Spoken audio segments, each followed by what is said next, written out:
Hello everybody, my name is The Local Villain, and welcome to the first episode of the MU Dive. I won't be labeling these like episode 1, episode 2. It'll just be the MU Dive and then the name of the album and the artist, etc., etc.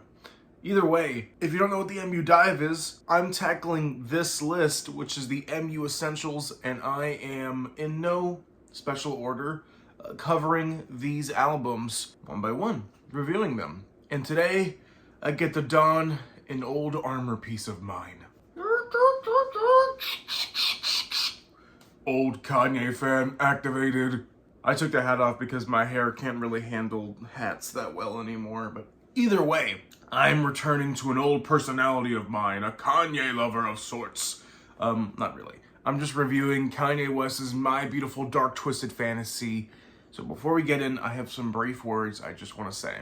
I think it goes without saying that Kanye West is a controversial artist, to say the least. His music isn't necessarily controversial sometimes, but Kanye West himself is a very outspoken individual who likes to say things that the public doesn't necessarily like, or some people do like, which leads me to my point. I don't necessarily support what he has to say circa 2023 and before.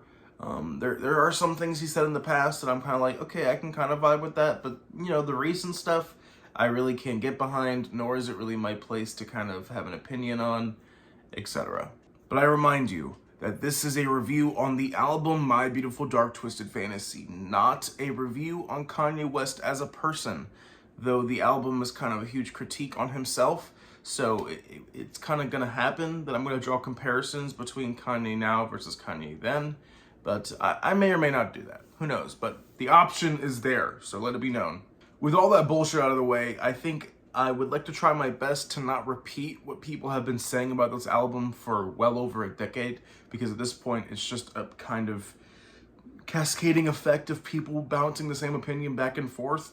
So I'm going to try my best to kind of say some things that either have been said but in a different light, or say some things that have never been said. But if I'm able to think of new things that have not been said about this album, then goddamn, I am the best reviewer on the fucking planet.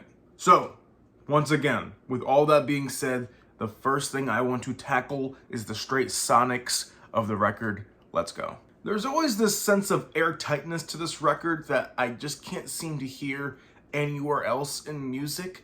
It seems like all the sound that could possibly be made is packed into this record. Every crevice is filled with a noise, a bell, a whistle, and it is deafening at times. The few times that there are moments of silence on the record, they are so impactful.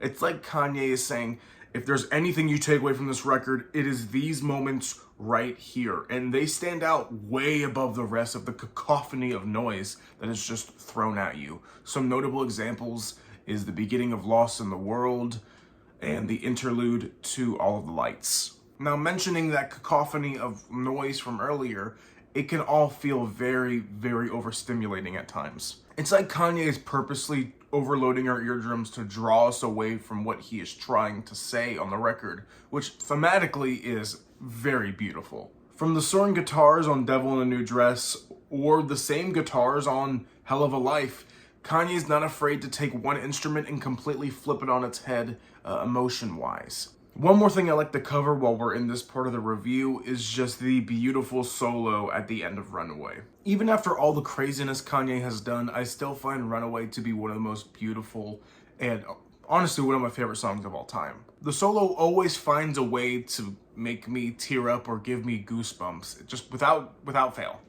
It always does that. It's like he's trying to admit his faults, but all people hear is static and distortion of what he is actually trying to say. And speaking of what he's trying to say, we must get on to the lyrical content of this record, which I must admit I am not the best of. There are many people who are 10 times better at dissecting these lyrics, and one of them I'm just going to throw your way is Cole Kushner's podcast, ironically named Dissect. That guy is amazing when it comes to breaking down the deeper meaning of lyrics, the references, and all of that. And there's one thing I didn't talk about a lot in this record is the references. There are a ton of references to the current era that this album takes place in. And if you don't know any of them, then half the jokes in this record kind of don't make sense. But it's a really reference-filled record, And if you want help understanding all of those, please go check out Cole Cushion's Dissect. Shout out. Now, from what I can draw from the record is something, it's kind of a viewpoint I've been spewing across to different forums and friends and so on. So I'm going to be regurgitating a lot of the stuff I've been saying online and in person, because I truly feel this is one of the main thematic elements that are covered throughout the whole record. Even in his most humble of songs, he still finds a way to interject pride, greed, and lust, and always finds a way to shoehorn it in, even in moments where he's literally bowing down and pleading for forgiveness, like, please forgive me for who I am. By the way, I have lots of money and I have lots of sex and I'm fucking awesome, right? Like, he always finds a way to interject just how cool of a person he is. Like, yes, I have faults, but I'm also fucking dope. I mean, there's whole songs where this theme takes precedence, like So Appalled, Monster, and of course, Power. This album takes on how these things not only corrupt an individual, but strengthen them, all the way to a point where they don't recognize who they are now, or they don't want to recognize who they were without these things in their lives. That is just one of the many themes covered in this album. There's a lot that can be pulled from this album that, frankly, I am not skilled enough to speak on, but from my years of listening to this project and loving it, these are kind of the main things I wanted to present in my review, because that's the theme I enjoy most. Those are the theories I enjoy the most when I read online, where it's like, yes, this is exactly what I think the album's about. I was going to speak on the impact of this record, but once again, I don't think my knowledge of hip-hop is really that grand to really speak on the long-term impact, but people are still talking about this album. I mean, it's an essential on this fucking list, so I think that kind of speaks for itself. Well, that was probably my most scripted review to date. Literally, I have a script and I've been very loosely following it. So if you enjoy kind of the more scripted content, please drop a like, maybe, I don't know, comment that you sounded cool.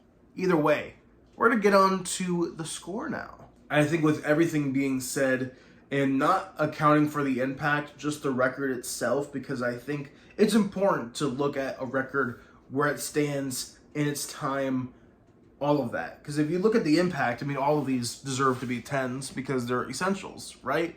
So I'm trying to look at how I enjoy the record. You know, that sounds like I'm winding up to like an 8 or a 7, but it's a fucking 10. It's a 10. I mean, what else do you expect? It's one of the greatest hip-hop albums of all time, probably competing with one other one, which I think is also on this list. Either way, it's a fucking great project. Listen to it if you haven't, which you'd be really fucking crazy if you haven't. But either way, 10 out of 10. Now for the fun part. Time to spin the wheel for the next album in the MU Dive. Let's go. So, here's the whole list right here. Now it's gone. We're going to spin this wheel to see which category we get next, and then we're going to figure out what album we get in that category. Let's go. I can fuck with this. Metal. Let's check it out. With the metal wheel, which is a lot of fucking options, but here we go. C2. Let's see what C2 is. C2 is Stronghold by Summoning. I have never heard this album in my life, so it's funny that we go from an album I've heard countless times to an album I've heard fucking nothing about. So yeah, tune in next time for that review. Thank you all for watching very much, and I will see you guys next time. Leave your comments below about how I probably butchered this review. Peace.